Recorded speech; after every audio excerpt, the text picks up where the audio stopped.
There were some character changes in the patch notes of the Season 9 launch, but let's be honest, no one really cares about character buffs and nerfs. There's only one thing that truly matters in Apex, and that's the guns, and with the new Spitfire nerf, which caused its damage to go from 19 to trash, and its max mag size being depleted from 55 to 50 rounds, means it only does enough damage per purple or gold mag to drop 4 players, all wearing red armor, not counting possible headshots. So basically, this gun is now beyond completely useless. Not to mention, the bow that everyone was excited about got nerfed a week after Season 9, even though it was a POS at launch, and no, that had nothing to do with my aim. At 60 damage you body shot and 123 for a headshot, you'd have better luck killing somebody by hucking a gerbil at Mach 5.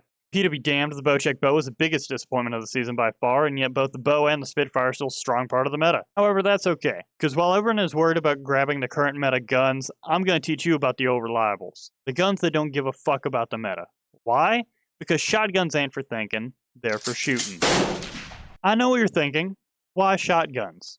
Shotguns are the only thing you need. Both the Peacekeeper and the Mawzam have you covered from medium range, and if you prefer something close range that turns your enemies into a sweet and savory paste at rapid speeds, the EVA has the fire rate and the damage to make your dreams come true. But if you're not convinced, let me break this down for you.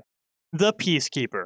This is the shotgun you grab when big numbers are your fetish, and because you can't hit shit with the Mastiff, you haven't been able to rub one out for the past couple games. While that might actually be a personal problem, this shotty can get up to 99 damage to the body, not counting headshots, which would make the pain jump up to 124. Because of the precision choke, it can be used from short to medium range, however when in a massive firefight, waiting for the choke can feel like waiting for my dad to come back with the milk and cigarettes after 18 years. On top of that, every time you shoot the damn thing has to cock because of course it's a lever action. Even though the fire rate is definitely not the Peacekeeper's best friend, the punch it packs more than makes up for it. I've found just firing the Peacekeeper can make some people wary to push, especially since they know in their heart, which I'm about to stop, that the gun can easily be a 2 or 3 shot down.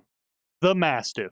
The shotgun everyone seems to prefer, and I personally can't use. This shotty can do up to 88 per body shot or 112 to the head, but I wouldn't know that from personal experience. The Mastiff is a good gun, however it only seems to be good when the other guy has it. If you are skilled in the ways of Mastiff Foo, I commend you, cause holy shit, I hate this fucking gun. Although the damage and range are less than the Peacekeeper, the fire rate is higher, meaning my ass doesn't clench shut whenever I miss a shot. My ass will clench, however, upon realizing I'm still holding the Mastiff. The spread on this gun is in a horizontal line, so don't worry about the pellets going too high or too low. The only concern you should have is making sure your shots are centered. And while that doesn't sound like advice, because that's any gun and any shooter ever, the Mastiff will give you 11s and 22s out of spite like an agitated girlfriend if your opponent is even slightly to the side of the middle of your reticle. While I personally can't use this picky bitch 90% of the time, with practice, or if you're just better than me, this shotty is seemingly a weapon of mass destruction in any hands that aren't mine. The EVA-8. With a total body shot damage of 63 and headshot damage of 99, this gun sounds much weaker than the last two. But unlike most situations, for once size doesn't matter. This Pancore Jackhammer wannabe has the shortest range but makes up for it in the second highest rate of fire and the largest mag size among all the shotties. Its spread is also the highest, meaning to try and take a fight at mid-range with this redneck wet dream will only lead to disappointment. However, this gun will erase anything within its range. From my search history to the terabyte of furry porn on your grandmother's desktop, nothing is safe when caught in close quarters with this 8-round chat of a gun. The Mozambique. This is the most balanced gun in the game. Nobody can prove me otherwise. Since the update of Season 9, the Mozambique has finally become a good gun. For Season 9, they tightened the spread and upped the mag size by 2, putting it at 6 shots, which doesn't sound like a huge buff, but apparently it was all it needed this whole time. This gun has been a crap heap since Season 1, and if this was the only gun you could get a hold of, your chances of dying would increase the longer you held it. Now, however, it has become the poor man's wingman. If you're someone who wants to use the wingman but have the accuracy of Stevie Wonder on a coke binge, the Moz is the gun for you. The headshot damage potential is actually more than the wingman, as the Moz has the potential of up to 99 and the wingman only has 97. And the full body shot damage is the exact same as the wingman's at 45. This means at close range, the Moz has more room for error than the Wing Ding and a better damage potential. Well, that's incorrect as fuck. The Moz has 69 total headshot damage, not 99, but I can't read apparently. The Wingman thus has better damage potential, and I need to sleep before trying to run stats. Anyway, it is obviously lacking in the range department, right? Kinda.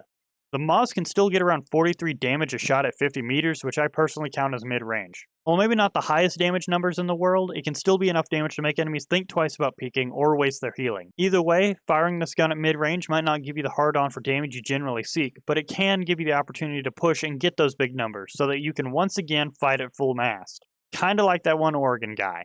That happened. Out of all the shotguns, the Moz has the second highest range behind the Peacekeeper, as well as the highest DPS at 135, while the EVA does come in a close second at 132. The DSM.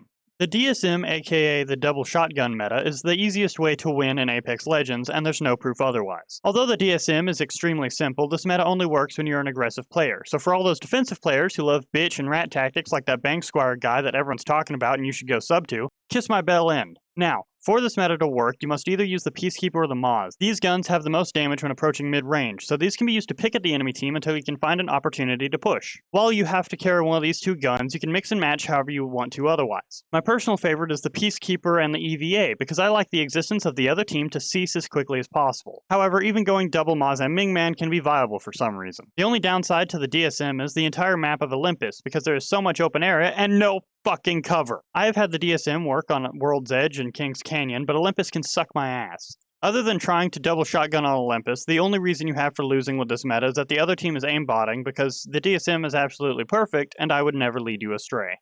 The DSM can induce some side effects, including but not limited to smaller dick size, instant beard growth, immediate mastery of the banjo, a completely acceptable quote-unquote attraction to your cousin, and a weird truck fetish. So use the DSM at your own risk.